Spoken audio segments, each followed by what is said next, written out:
salue, bienvenue sur la chaîne Mipoloma TV à l'heure de l'émission Logos Rema.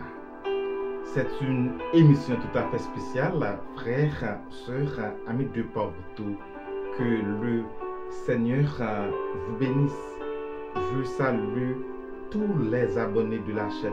Merci de votre précieuse collaboration. D'accord? Pas oublier, partager émission ça. Laissez un like, laissez des commentaires. M'apprendre le soin pour que nous capable de lire tous les commentaires. Nous allons parler d'un sujet très intéressant, très important, d'accord, dans le milieu évangélique et pour d'autres personnes encore. Nous allons parler de la réforme protestante. La réforme protestante. Eh bien, dans Matthieu chapitre 16, le verset 18, Jésus fait promesse pour qu'il soit capable de bâtir l'église. En d'autres termes, former l'église. Eh bien, le jour de la Pentecôte, avec l'effusion du Saint-Esprit, la puissance du Saint-Esprit, la parole de Dieu, l'enseignement de la parole par les apôtres, l'église les formée. Eh bien, disciples à persévérer, chrétiens à marcher avec le Seigneur. Eh bien, chrétiens, il signifie partisan de Christ, monde qui suivre Christ, qui marche selon principe que le Seigneur Jésus-Christ enseignait. D'accord? Eh bien, l'église est dans la parole, dans la prière, dans la communion fraternelle. Waouh, c'est tellement intéressant. Eh bien, j'ai marché. Mais qui t'aime dire, l'église est là. Il a traversé des moments difficiles. Oui, l'église a traversé des moments difficiles parce que l'église a passé 3 siècles, bagaille pas douce. 3 siècles, nous sommes capables de dire de persécution. Vers le 4e siècle, avec la conversion de l'empereur Constantin, Jean historien dit, eh bien, vers 313, les prenions édit qui accordait la liberté de culte aux chrétiens. Eh bien, dans Rome, eh bien, chrétiens ont une possibilité pour capable de servir le Seigneur. Le christianisme est devenu la religion officielle de l'Empire de Rome. Waouh, waouh! Avec ça, nous venons un mélange. Nous venons un mélange entre l'Église et l'État. Eh bien, les empereurs ont mêlé de façon profonde dans la doctrine de l'Église. Eh bien, nous venons l'Église dans toutes sortes de corruption. Mais oui, eh bien, corruption au niveau ecclésiastique, au niveau social, au niveau politique. Waouh, bagaille pas bon non? Eh bien, l'Église vient conformer aux pratiques mondaines, toutes sortes d'idolâtrie. D'accord? L'Église a perdu sa forme initiale. Jean l'Église a bien commencé. Il a perdu valeur chrétienne. D'accord? Bagaille dégénéré. Eh bien, l'Église est entrée dans toutes sortes de choses négatives. D'accord? L'Église a revendiqué la succession apostolique et que le pape, d'accord, qui est le chef suprême de l'Église, n'est pas capable de faire des erreurs.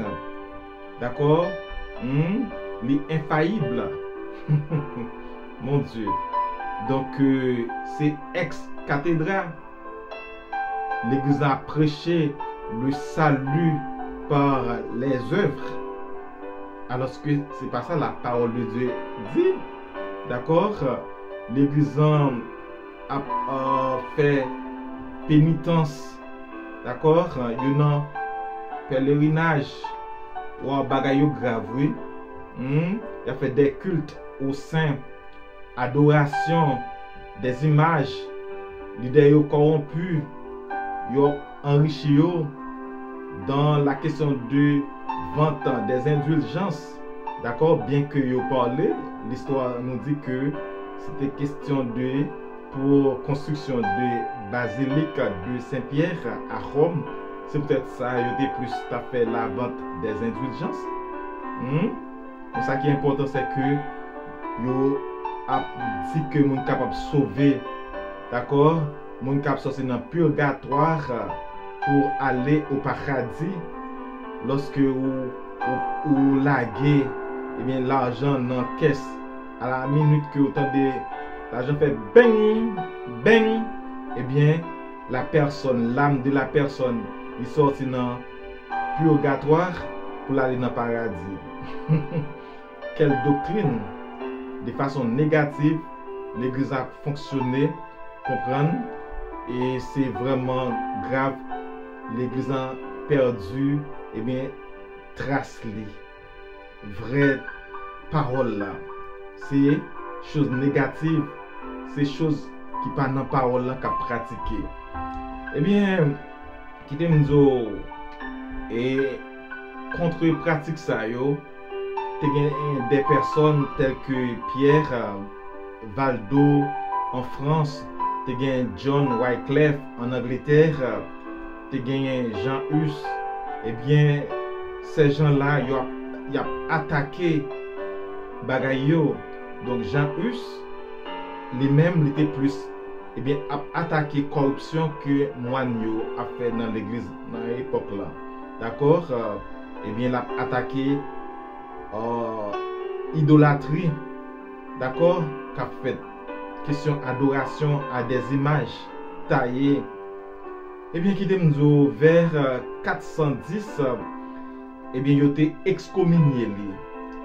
Il a arrivé même emprisonné, metté en prison et même condamné à mort et même brûlé au vif. Autrement dit, tout vivant. Waouh, waouh, waouh. C'est vraiment grave. Cependant, avant que Jean Hus mourit, il était prophétisé parole ça. Il dit gagnons moun k'ap vini après k'ap pi grand passé dans 100 ans. Nous va gen pour répondre devant bon Dieu ak devant nous. C'était parole Jean Hus avant que lui mourit. Effectivement, un siècle après, et Martin Luther t'a venu. L'histoire nous dit bien, soit 1512, Martin Luther, commencé un bagage très important. D'accord? Il t'a rendre réforme là, une réalité. D'accord? Martin Luther, il ne faut pas confondre cet homme avec le pasteur noir américain qui c'est Martin Luther King.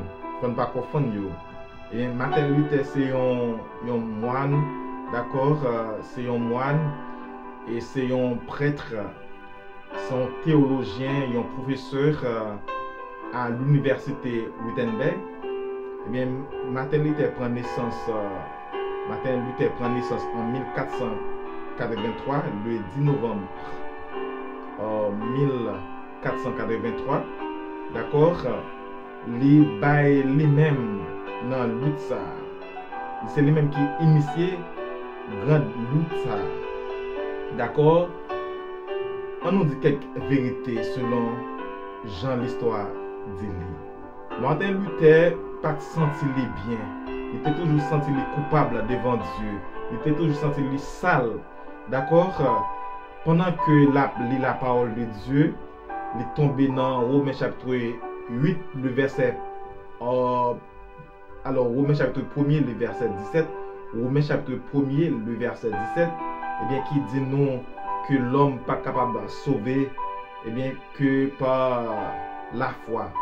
m'appelle rapidement, Romains chapitre 1er, le verset 17, il dit non, parce qu'en lui est révélée la justice de Dieu par la foi et pour la foi. Selon qu'il est écrit, le juste vivra par la foi. Donc c'est passage ça, eh bien, Martin Luther a découvert l'Esprit de Dieu était bali, eh bien, était éclairé lui, et que il était arrivé à comprendre.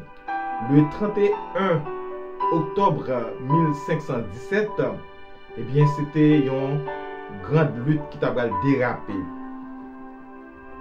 Et Martin Luther affiché sur la porte de Wittenberg en Allemagne, eh bien, 95 thèses.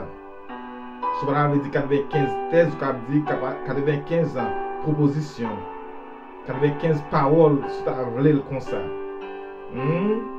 Eh bien, qui a un rapport avec principalement les ventes d'indulgence, d'accord, façon que monsieur a fonctionné. Eh bien, le pape, il a excommunié lui. Cependant, ça va faire Martin Luther camper. D'accord, il était campé pour lui continuer lutte là, la continuer la bataille. Martin Luther dit dans bataille moyenne. Tout ça pour réaliser dans la vie. Il demande des batailles, oui, en pile fois. On dit en pile fois, et bien toutefois que c'est des luttes qui sont vraiment très fortes. Eh bien, Martin Luther continue avec la lutte ça. C'est l'une des principales de la réforme. D'accord? Eh bien, tu as d'autres personnes qui ont joué ensemble avec lui.